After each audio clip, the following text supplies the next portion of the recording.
L.A. Lloyd here, and we're happy to welcome back my good friend Scott Stevens, who, never sits idle. He's always doing something, and this time we're going to be talking a little bit about his music and also some other artists he's worked with. So we got a lot to cover today, man. Great to see you. Great to see you, Lloyd, man. It's so good to reconnect the way we have over the last year, and you've been such a huge supporter of the music. One of the biggest supporters, if not the biggest, and I can't tell you how much I appreciate that so much. Yeah, for sure. Well, I had you on the show last October, and that was the same weekend that Spirits High hit number one.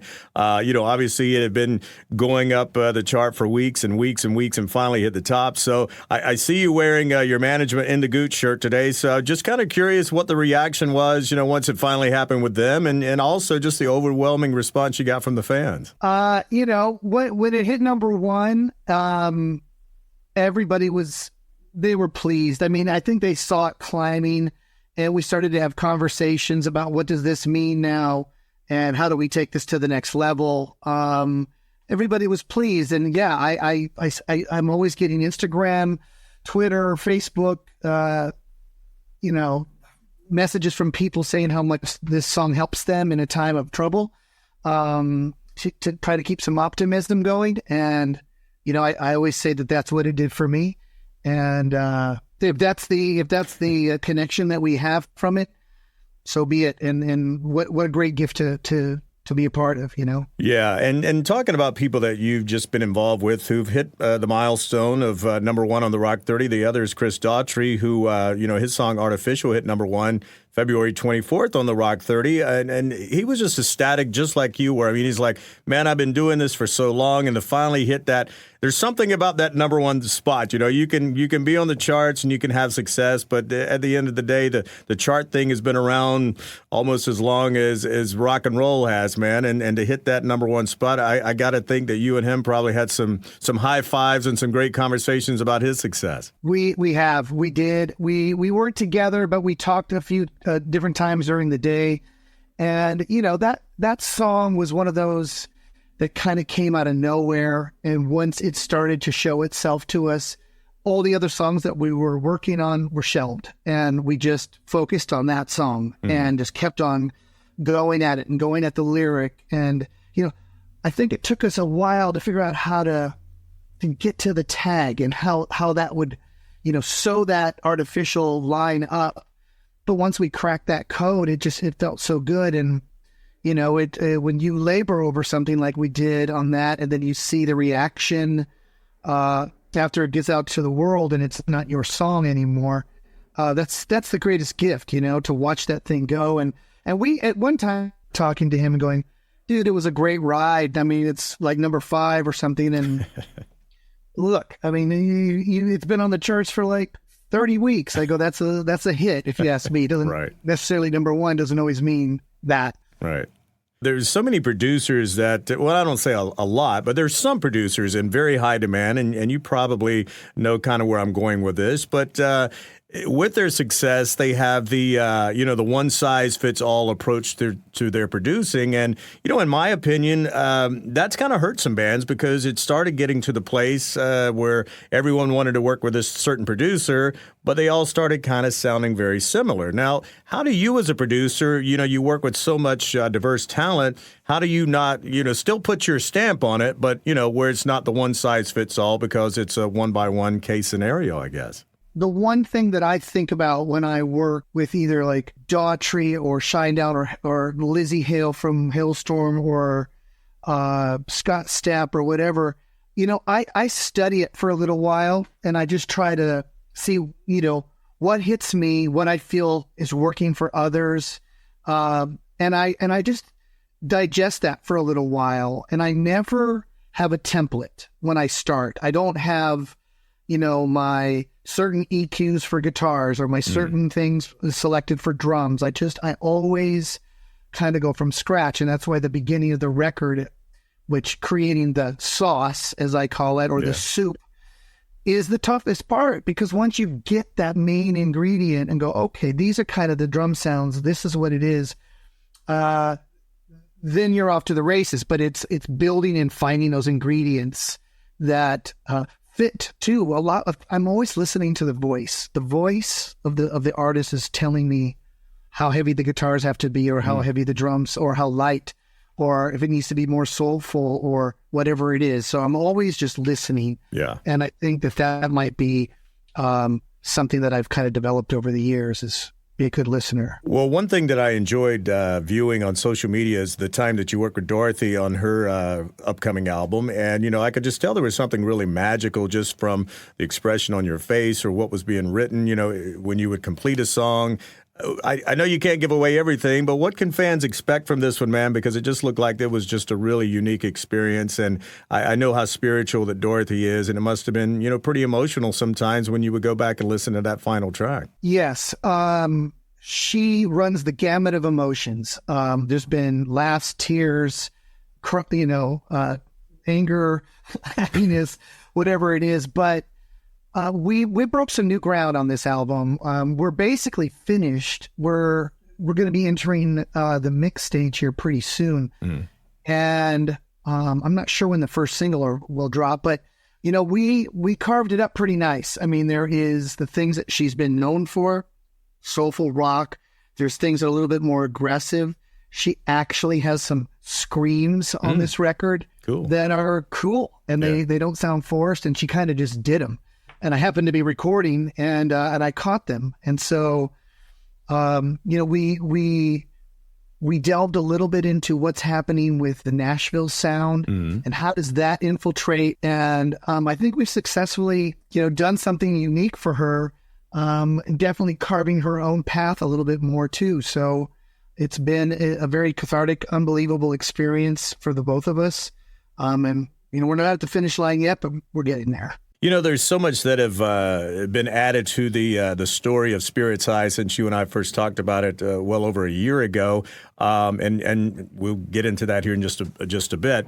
But when you first wrote that song and got it out, and you started sending it out to a few friends in the industry and radio folks like that, was this kind of in your head at that point, kind of one and done, or just did you say, maybe if something does happen with this, I can do on and on and on and on? Yeah, at the time that I created that song, and I think we talked about this before, it was during COVID, and there was a batch of songs that were all they kind of were similar in theme, and they were really similar in theme, and they were, kind of all developing at different paces. And that one kind of was the one that I felt like I needed to finish first. And once that was done and I sent it to you, I think I sent it really only to like 4 people. Wow. And you were one of them. And, your response gave me a lot of confidence to look at it. And I think, Randy Smith, whose name was Boner, he was another one who passed away, last year. Yeah, that's right. He was a good friend. And, Terry Carr was another, and Elliot Wood. And these were people that I had known for a long time. And I think that the response from all of you helped me to see that maybe it's, should I finish a few more of these songs? And then, of course, when I sent it to my drummer, Dennis Wolf from the Exies, he was all about it. And, he was the one that said, what are you going to do with this? We got to do something. You got to do something with this, And so one thing leads to another, and, you add it to the Rock 30, you play it, and somebody else plays it a little bit. And so it's helped to push me to, to want to do more music. Yeah, and you did, and that's what we're going to go into now is For What It's Worth. When did you begin writing this, or was this something that was in that batch you were talking about that you revisited, or let's kind of go to the beginning of this song, until getting it out, just recently a few days ago? Yeah, it was, I think it's 3 years now. Wow. So they're all just kind of percolating and sitting, and, I don't think I finished it until the summer of last year. Okay. And, but the start of the song, the inception of it, started 3 years ago. I don't know. I wasn't feeling melancholy, but maybe I just had I had a longing type of feeling, of just like, what have I created, with my life, and, the things I've done. And I just kind of wondered, like, did I do enough for myself? Was I enough for my loved ones? Was I enough for friends? Did I give enough to the band at the time we were doing it? Right. Because that was my whole life, the Exies, for that like 12-year period that we were going. And when that all started to fall apart, it was very painful. And, and I had to go through a mourning period there because I watched what I had loved the most die. Yeah. And I think all of that kind of started to seep into the formation of a song. And I came up with that title, For What It's Worth. This is the document. This is how I lived this part of my life. And I just hope that it was enough, because I guess looking back, I wouldn't change anything. It gave me great satisfaction, and it gave me great life experience.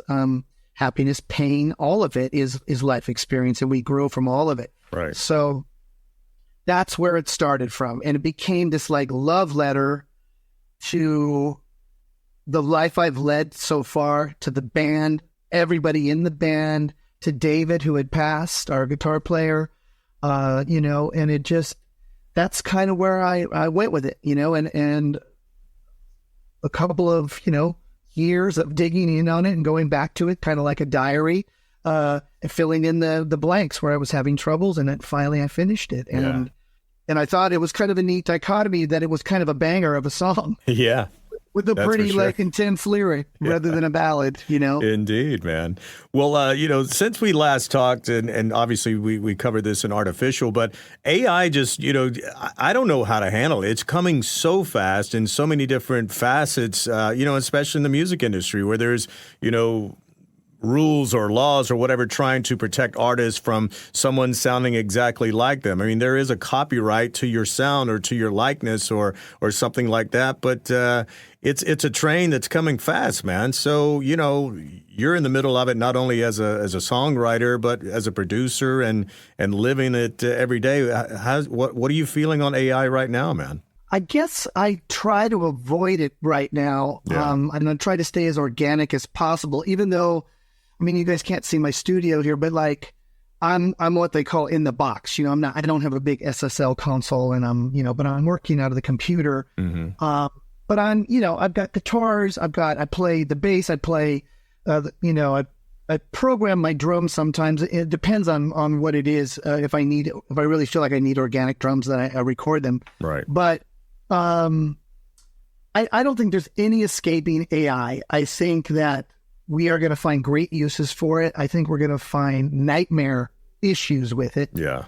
And I feel that we are just going to have to keep going to kind of go through this technological adolescence, if you will, that we have right now. And it's going to be a little painful, because every kind of new tier, I guess, in humanity comes with its successes and its losses. And so you just got to try to navigate it, use your judgment the best you can on it. I think people will always long for something that feels very human. Yeah. I think it'll take a while for AI to have a, artificial soul, so to speak. Right. I think we'll know the difference. I heard an Amy Winehouse song that was all AI. And it's like, okay, it was a decent song, but I didn't feel the heartbeat in it. Right. That's not saying I'm trying to be defiant to it. I just didn't, so maybe they'll perfect that as time goes on. But I think there's always still going to be a need for, the relationship between, what we do with art, whether we're looking at a painting, we're listening to a song, we're watching a movie, we're acting in a play, where the art of even like your body to compete in the Olympics. It's all, it all still, humans love that kind of, I guess just that humanity of things. Right. the imperfection of it all. Yeah, sure. We do. We're drawn to it in because that's what we are. Yeah. And I think that really goes not only in music, but sports too. I mean, can you imagine just watching perfection of someone hitting the three-pointer every time in March Madness? Every time, it's a little boring. It would totally be boring. It would be boring. Back to Scott and Dorothy. Obviously, Scott was on the show a few weeks ago, and he was telling me when, he finally decided that, he knew that you were working with Dorothy, and he was like, man, the song, if the walls could talk would be perfect for her. Please make sure she hears it, and blah, blah, blah. And then he was like, man, Scott was so busy, and I'm calling him every day. He's like, did you record it yet? Did you record it yet? I'm so anxious to hear it. So when you finally got around to it, man, what was that like, putting Scott's work with Dorothy there when you were in the studio? Here's the thing. I had the song for a little while. I wrote it with Stapp and Kylie Sackley and Marty Fredrickson. We wrote Walls.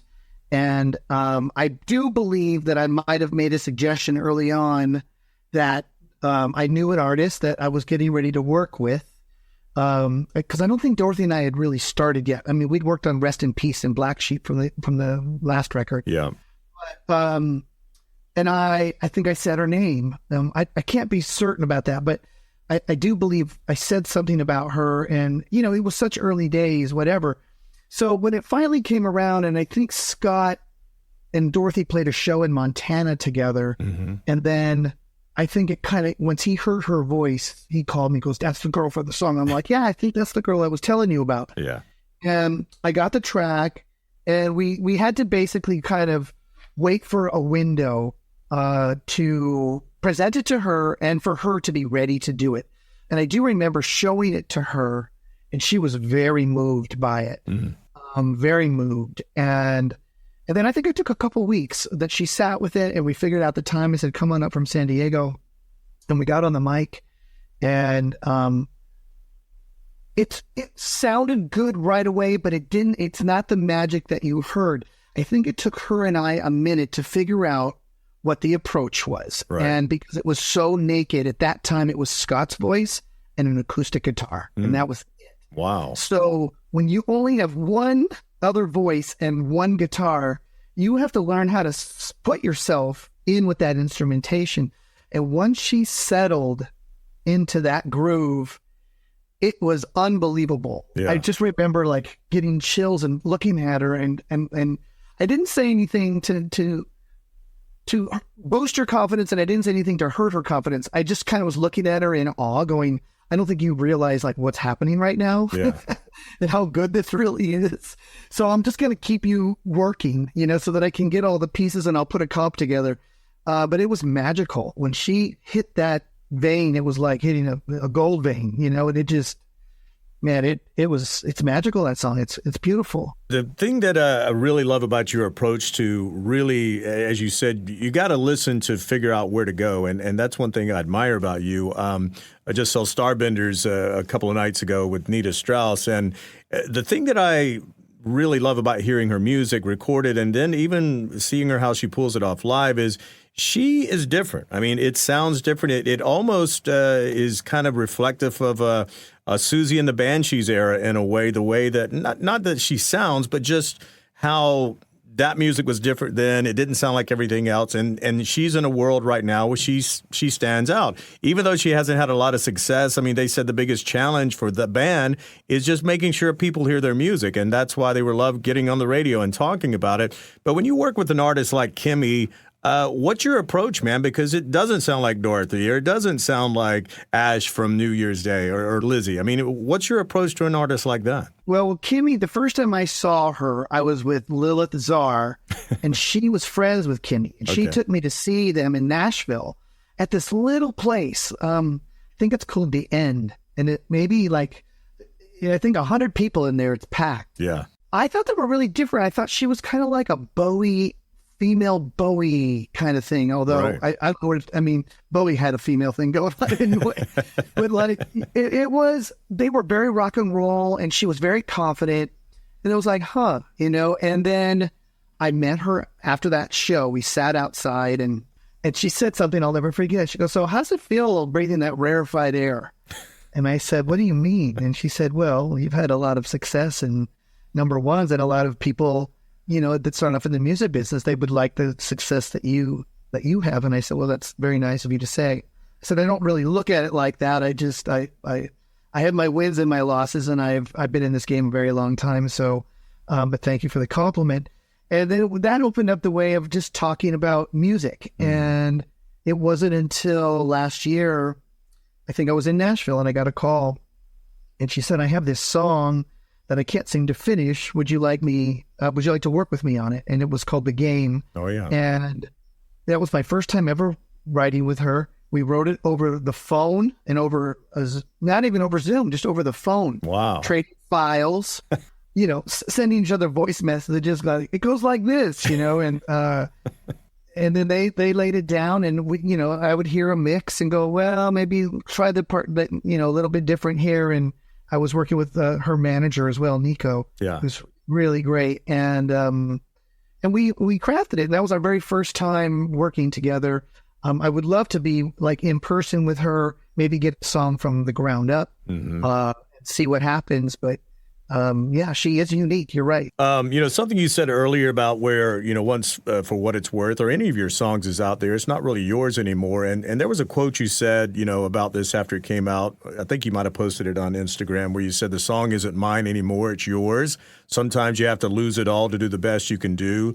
Your choices shape you, and you do the best with what is given. In the end, for me, I hope it was enough. I mean, that's it right there. I mean, I don't know what else you can add to that, but I love that, man, about you. And it just shows me what kind of person you are and what kind of artist you are. And I don't know if there's anything else you can say about that. I think that clocks it pretty good. I guess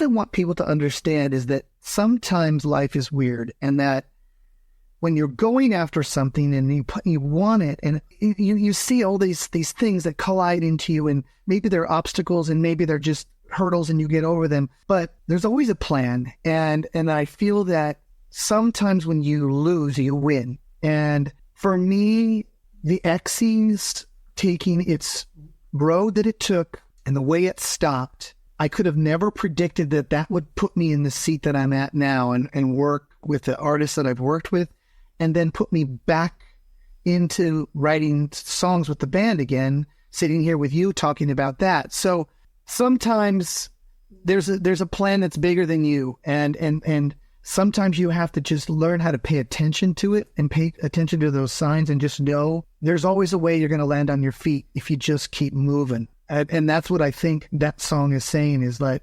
I had to lose the band to do better in life. Right. Yeah. And now here I am back with the band, and it's like a reunion, and it's all hugs and smiles, and it's pretty amazing what's percolating right now. And I've hit you up many times asking, would there ever be a live show? And you just said it. There is a reunion, not only that is going to be literally happening May 29th at the Viper Room in LA, but when did it finally you go, like, you put it down to paper, you say, man, we got a club, we got songs, it's reunion time. When did this really get seriously where you knew it was going to happen? It got serious in January. Okay. And we had a talk, and because I was in Brazil for New Year's, and I basically had a lot of time on my hands because there's just beach culture down there, which I'm not complaining. I mean, it was sitting there but you get reflective and you think. And as soon as I got back, I called the guys, because we'd already been talking anyway about the possibility, but I said, I think we got to pull the trigger on this. It's the 20th anniversary of Head for the Door, which was our biggest record. We had our biggest single, Ugly, on that album. And I said, I think we ought to do a reunion show and just kind of see how it goes. And everybody said, where are you thinking? And I said, well, I think we should go where it all began, the Viper Room. Right. That's where we got signed. I mean, everything that happened for this band happened out of that place. And I mean, it's a small place, but it's family, it's home. I know Tommy Black forever that runs that place, and is my friend and helped me book this show. And we're going to jump into the deep end. We're just going to do it. And, we're going to play the songs that a lot of people I hope love, and then we're going to take it from there, so it's more is coming. I will say that, more music's coming, but I got to get through this first show And then I would think that if that goes well, that why wouldn't we play more? So how do you prepare for this? I mean, it's been, years since all of you were together on stage. I mean, is there a lot of rehearsals? I mean, and not only are you preparing just to make sure you still got the licks for the songs or whatever, but it goes a lot into your head, man, mentally. So how do you prepare for this show? Because, I mean, it's coming up in, less than 2 months now. I think it's a great question, Lloyd. I've kind of been I think I started kind of like dabbling in learning the songs again in November. And, just with my acoustic and kind of strumming and trying to remember. And then it hasn't been until, late January that I've actually started to practice. Right. And I turn on my amp, I put on the guitar, I set up a fake mic, so that I can kind of get used to the muscle memory of all of it again. Yeah. And I put on the songs and I just play with them. And, listening to myself sing and, trying to follow it as best as I can. And I think it just is, like you said, it's muscle memory. It's repetitiveness. It's been a long time since I've done this, since any of us have done it. I mean, Freddie, our bass player, is in Everclear, so he's playing all the time. Right. He never stopped. But yeah, it's daunting. If it doesn't scare you a little bit, it probably isn't worth it. Right. That's right. So, it's a little intimidating, but I also did this for 12 years. I played probably 1,000 shows, so I'm not expecting it to be perfect. I'm not expecting it to be awful. I'm expecting to try to have as much fun as I can, basically just be in the moment. And I believe everybody that's there knows that it's been a long time since we've played it. And everybody knows all the songs that's coming, right. So maybe we'll get a little bit of support that way. Yeah. Well, don't AI yourself and clone it to make it perfect, man. We want you to have a few of those imperfections. Oh, and it will. Trust me.